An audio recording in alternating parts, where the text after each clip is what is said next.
Assalamualaikum warahmatullahi wabarakatuh. Selamat datang di channel Poni Tutorial. Di video kali ini kita akan coba membuat daftar isi otomatis untuk sebuah makalah. Sebelum kita membuat daftar isi, kalian harus paham terlebih dahulu apa yang namanya bab dan apa yang namanya subbab. Kalau di makalah kalian isinya kata pengantar, daftar isi, bab 1, bab 2, dan selanjutnya, itu kita sebut dengan bab. Setelah itu, kalau punya kalian ada 1.1, 1.2, dan seterusnya, itu dinamakan dengan subbab. Nah, kalau udah paham, ini kita hapus terlebih dahulu di bagian daftar isi yang udah ada. Nah, kita delete ya guys semuanya, agar nanti kita bisa menulis dari awal. Kalau udah, kita ke bagian bab yang pertama, yaitu kata pengantar. Kita blok kata pengantarnya, kemudian kalian ke heading 1. Nah, ini kan akan berubah ya guys, tuh. Nah, maka agar tidak berubah, kalian klik kanan, pilih update heading 2 to match selection. Nah, setelah itu akan berubah begini guys. Oh, sorry guys, heading 1 ya. Nah, kita kembali ke heading 1, klik kanan, pilih update heading 1 to match selection. Oke, nanti heading satunya akan berubah. Kemudian kita ke bawah lagi, cari subbab yang lain. Nah, yang kedua ada daftar isi, kita blok. Langsung klik saja di bagian heading 1. Nggak perlu klik kanan ataupun update kembali, karena tadi udah cukup satu kali aja. Scroll lagi ke bawah, ada bab 1, ini kita blok. Kemudian tinggal kita klik di bagian heading 1. Nah, untuk di bawahnya 1.1, nah ini dinamakan dengan subbab. Caranya sama seperti tadi, kita blok, kemudian ke bagian heading 2. Agar tulisannya tidak berubah atau agar heading 2 ini formatnya mengikuti tulisan kita, klik kanan, pilih update heading 2 to match selection. Nah, setelah itu kita scroll lagi, cari bab ataupun subbab ya guys. Nah, ini ada subbab, kita blok, pilih heading 2. Scroll lagi ke bawah.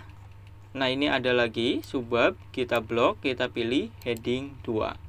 Scroll lagi, ada apa nih? Nah, ada bab. Ini kita blok semua, pilih heading 1. Selanjutnya, di sini ada 2.1, ini kan subbab 2 ya.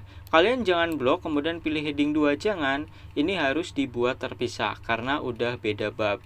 Kita ke bagian sini, bawah, kemudian klik create a style.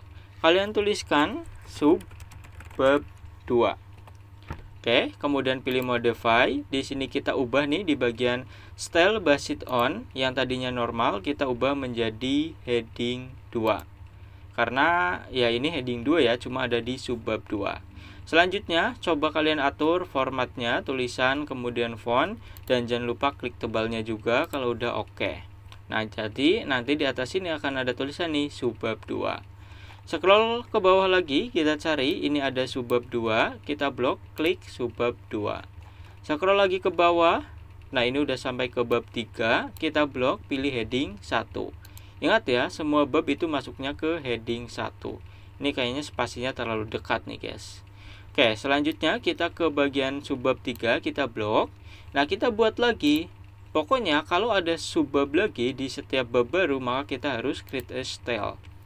Kemudian kita kasih nama subbab 3. Pilih modify.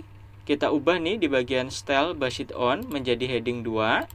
Kemudian jangan lupa kasih atur ya kalian sendiri, mulai dari font, ukuran, sama tebal enggaknya. Kalau udah tinggal tekan OK. Nah, nanti di atas ini ada subbab 3. Scroll lagi ke bawah. Mana nih?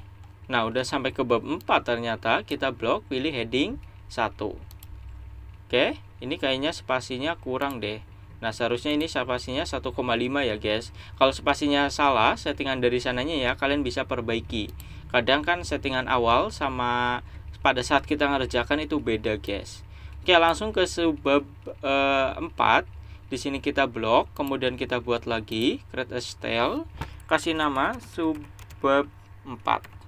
Kalau udah modify kembali, kemudian kita ubah nih di bagian style based on menjadi heading 2.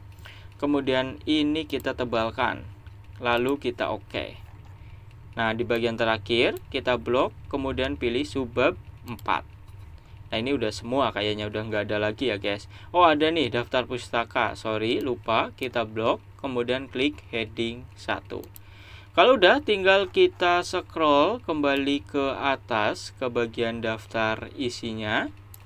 Nah, di sini kita klik, kalau ada ini kita hapus aja deh. Nah, biar dari awal, kalian ke bagian reference, tunggu sebentar, biasanya agak ngelag guys kalau ke bagian reference. Kita pilih tabel of content. Klik dan pilih yang atas sendiri. Nah, secara otomatis nanti akan ada nih ininya ya, daftar isi yang barusan kita buat. Kalau punya kalian ada kesalahan, entah itu di bagian spasi ataupun huruf tebal kecilnya, kalian bisa blok aja kemudian atur sendiri. Kita ganti spasinya yang tadinya 2 jadi 1,15 mungkin ya. Nah, ini adalah hasilnya. Silakan sesuaikan saja dengan kebutuhan kalian. Biasanya di 1,15. Oke guys, setelah itu di bagian kontennya tinggal kita hapus aja. Nah, ini adalah hasil pembuatan daftar isi otomatis yang barusan kita buat. Ya, cukup rapi ya guys. Kalau punya kalian ada yang butuh ditebalkan, kalian bisa tebalkan secara manual ya, bisa di blok. Ini kita tebalkan tuh. Nanti di bagian babnya tulisannya udah menjadi tebal seperti ini. Oke guys, itu aja untuk video kali ini. Cukup simple ya, meskipun kelihatannya agak rumit, tapi kalau udah tahu logikanya, pasti kok pembuatan daftar isi ini akan mudah dan cepat untuk kita buat ya guys. Itu aja untuk video kali ini. Jangan lupa like, comment, subscribe jika videonya bermanfaat untuk kalian. Jika tidak, dislike aja. Sampai bertemu di tutorial selanjutnya.